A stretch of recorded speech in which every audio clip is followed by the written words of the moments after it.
السلام عليكم. في الفيديو ده هنعرف ازاي عملت الاباجوره دي بكام قطعه خشب غير مكلفه مع تركيب الاضاءه. فتعالوا كده نشوف الطريقه مع بعض. في الاول هنحتاج قطعه خشب كونتر، سواء كونتر سدايب او كونتر طبقات.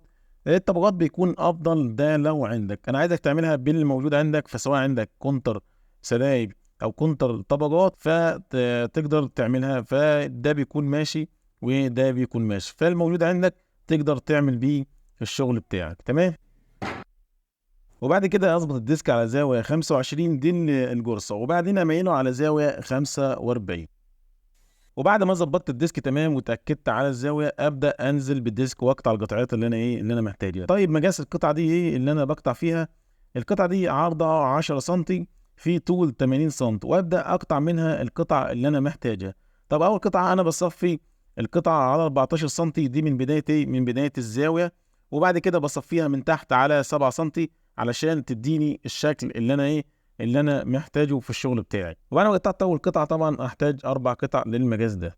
هنجيب خشب طبيعي وده خشب موسكي، هنحتاج منه مقاس 30 سنتي في عرض 5 سنتي، والتخانة بتاعته بتكون 2 سنتي، دي بحتاج منها قطعتين. ونفس الكلام قطعة طول 15 سنتي في نفس العرض ونفس التخانة، دي نفس الكلام برضو هحتاج منها قطعتين. ولو انت ما عندكش يعني الحد دي او القطعة دي، تقدر تجيب جدة 19 او 3 ارباع وتشجها النص، هتديك الشكل اللي انت محتاجه. طب ده طبعا بعد ما تمسح الجدة وتنضفها. وبعد كده هعمل مفحار للقطعتين اللي هم طول 30 سنتي، بفحرهم على 16 مللي في الوسط بالظبط، وسبت من كل قطعة حوالي 6 سنتي من الطرف ده والطرف ده، عشان خاطر تطلع معايا بالشكل اللي احنا شايفين. صاروخ او مكنة صنفر عندك تقدر تظبط كده برضو لو في حاجة شوايب معاك او زيادة نقدر ننضفها. وهلف القطع كلها من الاطراف بالصاروخ عشان خاطر تديني شكل دائري.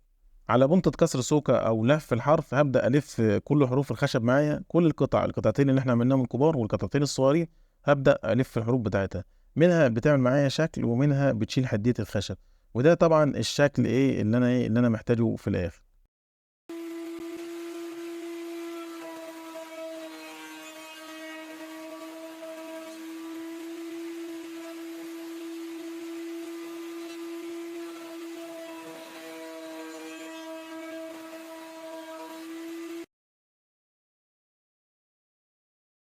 كده هنبدأ نجمع في الدراع بتاعنا أو كل قطعة خشب زي ما أنا جمعتهم كده.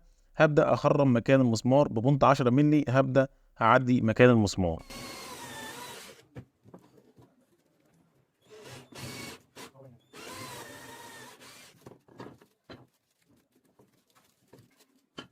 والمسمار اللي استخدمه مسمار 8 بموقع عدل، تحت كده بتكون في صامولة ثابتة، دي اللي هثبتها في الخشب، مع الصامولة اللي فوق دي الفراشة، دي اللي هجمع بيها. طيب هنثبته ازاي؟ باللزق السريع او السوبر جلو. هنبدأ كده نثبته، نخبط عليه طبعا يعشق في الخشب، وبالمصلب نأكد عليه، وكده المسمار هيكون معاك تمام التمام. بعد ما انجزنا دراع الاباجوره هنعمل القاعدة بتاعة الاباجوره، ودي هتكون قطعة خشب كونتر طبقات 20 في 20، هطلع عليها شكل بيضاوي بلا رقط.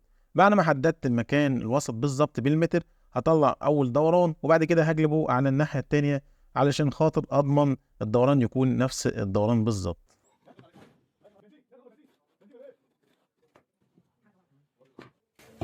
هنجمع القاعدة بعد ما صنفرناها ولفينا الحروف، هنجمع فيها اول قطعة اللي هي ال 15 سم، هتكون ثابتة دي في القاعدة. نحاول نخليها على قد ما نقدر كده ورا عشان خاطر حمل الاباجورة، ونبدأ نثبتها على كده. هنثبتها بكوايل وبالمتر نسنتر مكانها بالظبط عشان خاطر دي شايلة دراع الاباجورة بالكامل.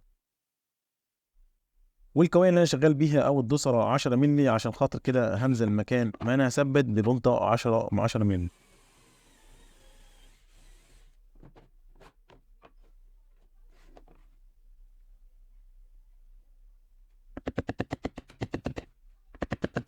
وانت نازل تثبت خلي معاك زاويه عشان تظبط بيها اللي جاي، وبعد كده ثبت براحتك.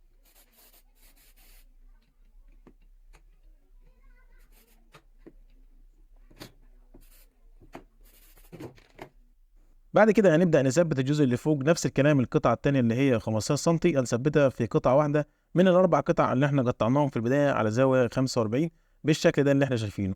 وطريقه التثبيت بتكون واحده هي بس بنخلي التثبيت المره دي هيكون في وسط القطعه.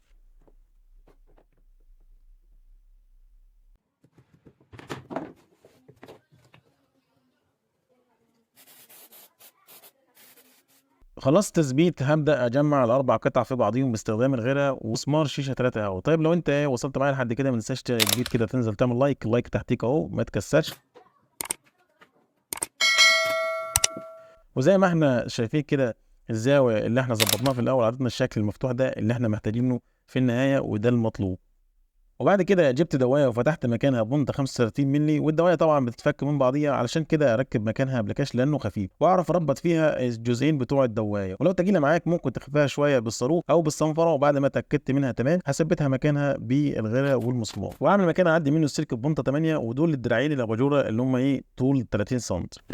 بعد ما اتاكدت ان كل قطعه مكانها تمام اديهم وش سيلر بالفرشه، وش او اتنين او تلاته براحتك، كل ما ياخدوا سيلر هيكون افضل.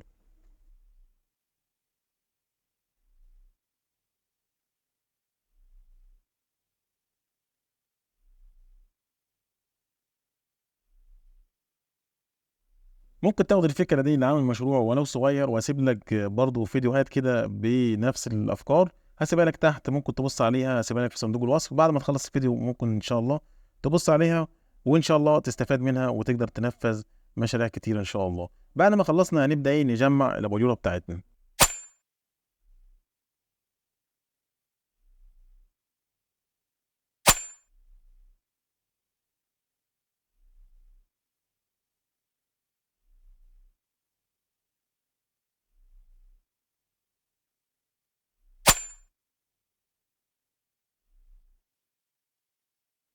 وبعد ما جمعت الاباجوره بالطريقه اللي احنا شفناها دي ابدا دلوقتي اركب في شغل الاضاءه. وشغل الاضاءه هبدا بتركيب السلك اللي انا عملت مكانه في الخشب، اعديه منه زي ما احنا شايفين كده، واتاكد من الطول المناسب اللي انا محتاجه عشان الاباجوره دي هتتفتح على اوضاع كتيره، فلازم اعمل حساب وفر في السلك.